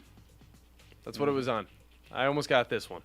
I think number 4, they're also just putting Persona 3 in general. I believe so. They do a weird job with that. Yeah, it was weird. It's a weird layout. But again, what can I say about this game already? I mean, it's a sad story. Really? It will make you feel sad with the character interactions that go through this game. Portable added the female protagonist, like the only one in a mainline game so far. I mean, unless you're counting Aegis in the answer, but that was kind of like an add-on to Persona 3, which still, it introduced the Labyrinth gameplay that is in 3 and 4. You got great story moments, great characters, great interactions between these characters, and just a dark and gripping story to keep you invested throughout. Highly recommend. Don't even wait until the remake comes out. Go ahead and play the original somehow, and then play the remake when it comes out. Because I guarantee you, you will not be disappointed with either one. I gotta crack the PS Vita so I can play every single game. Number 3, Persona 5 Vanilla. Now, I'm saying Vanilla because, I mean, it's just Persona 5. It's not the Royal Edition. But I will say Royal fixed a lot of things that I had a little bit of an issue with Persona 5, but a lot of those were story reasons. Otherwise, I think this has the best gameplay in a mainline Persona title. Really? So far, I mean, Persona 3 Remake could change that, but, I mean, you got a whole new way to explore dungeons, which are now called palaces now. They're tied to all these individual people, and you kind of interact with their warped psyche of how they view themselves and the environment around them in which they thrive. Like, it's a really cool look into a weird interpretation of society, you know, like where like everyone's kind of like full of themselves and like all these rotten adults, and we gotta take them down, you know. What? Are you talking about this world? The Shadow World? No, I'm joking. You're talking about number 2, Persona 4 Golden. Hey. Which personally, I would have number 1 on this list. Yeah. This is my favorite as well, baby. Yes. I could go on for an entire show's length about this game. Yeah. because I love all of the characters in it, minus Yukiko. But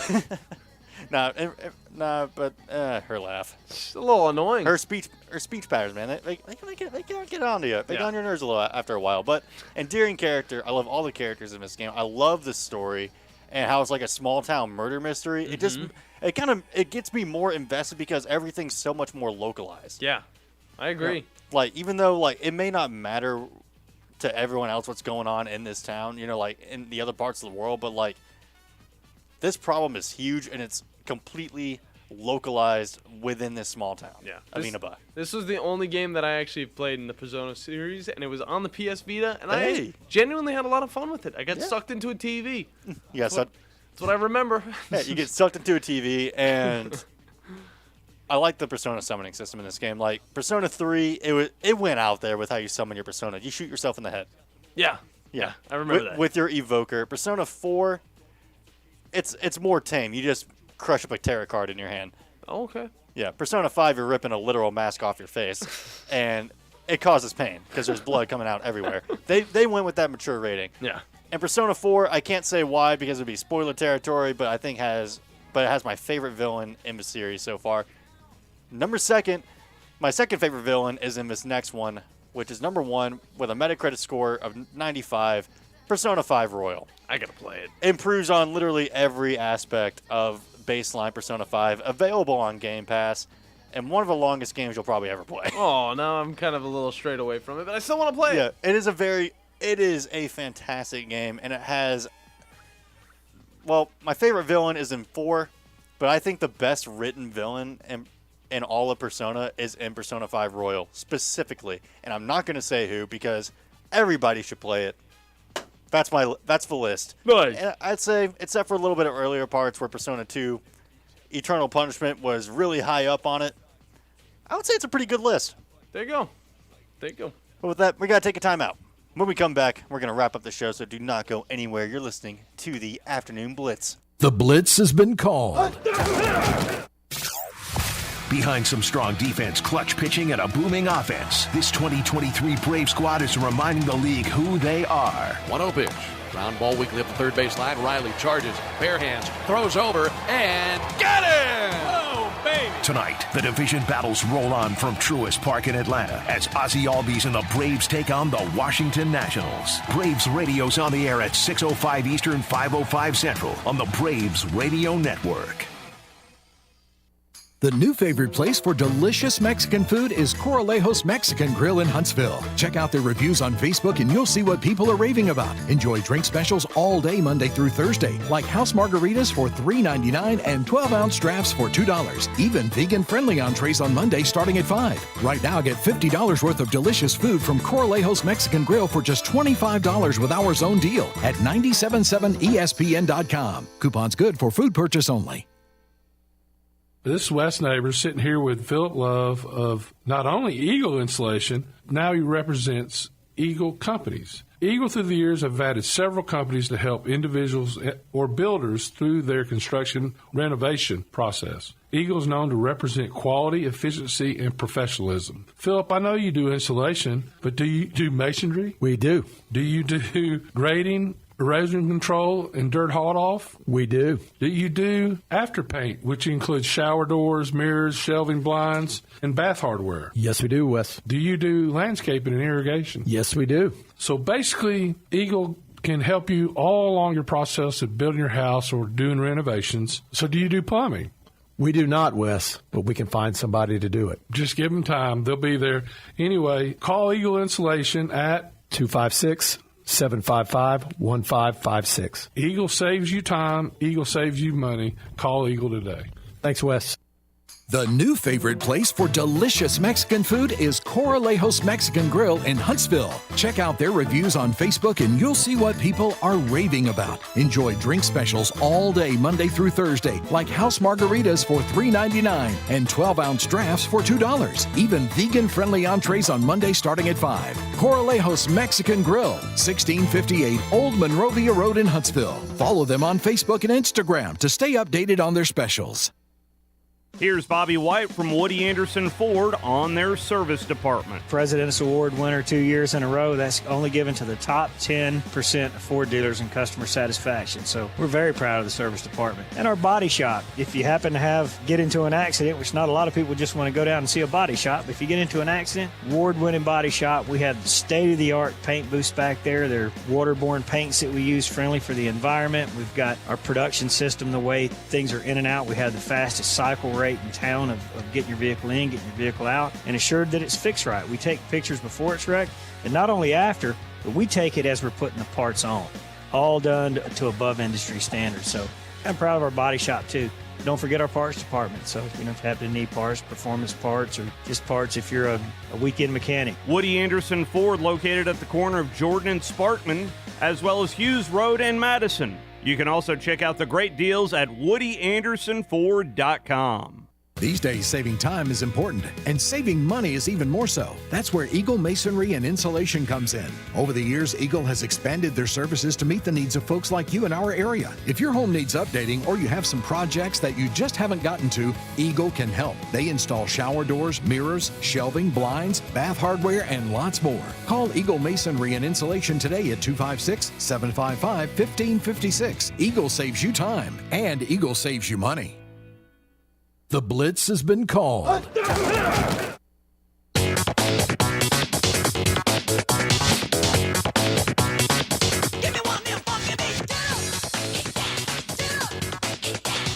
Hello and welcome back, everybody. Final segment of the afternoon Blitz. I know. You're sad it's coming to an end. This week has been great. It's been very fun.